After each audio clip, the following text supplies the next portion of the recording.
We've been looking at the strip-pieced hunter star. This is an innovative technique based on Seminole patchwork.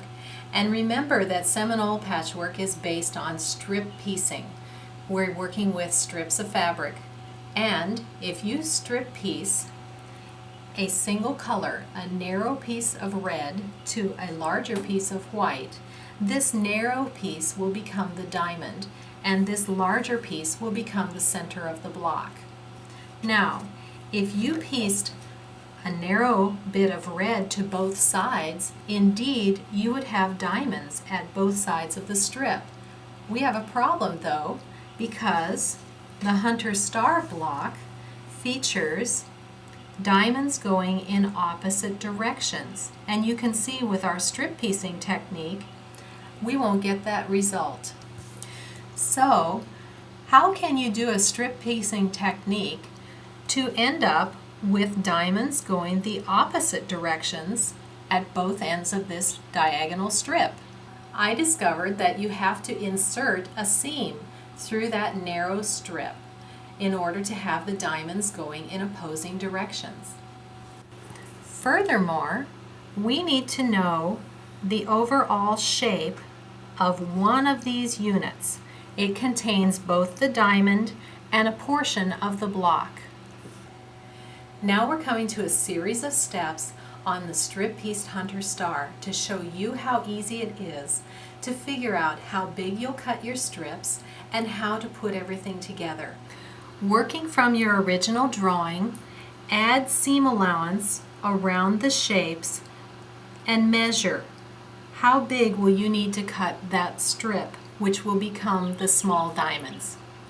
Measure again, and how big will the larger strip be? This is the center of your block.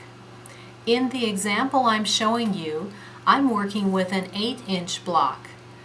My narrow strips are 1.5 inches. My wider strips are 3 3/4 inches wide. Remember that you're measuring from one straight edge across to the other straight edge. You're not measuring the length of your shape. Because we're sewing 2 of these units, one unit will come from one strip set. The next unit will come from an identical strip set. Like this. When you sew them together, they will make mirror image pairs. So you have to have 2 of these strip sets for every unit that you're going to make. For every block, you're going to have a combination with a narrow red strip and a wider white strip. You'll also have a narrow white strip with a wider red strip. You're going to make 2 halves of the same block.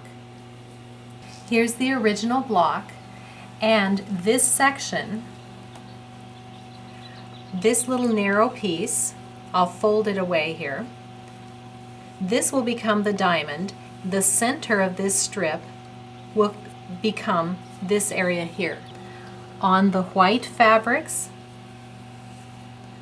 we're going to get the same combination. We will get the red diamond, and we will get the center of the lighter area of the block. One of the things you'll need to do is set up your cutting equipment. Whether you're using a straight ruler or a diamond ruler, I'm going to show you both tools. You'll need to add a few marks on the bottom of your ruler so that you can easily cut your strips. When you're working with your rotary cutting equipment, it's very helpful to set up the bottom of your ruler by adding a few lines. You can use a straight ruler for this technique, or you can use a diamond ruler. I'm going to show you both methods.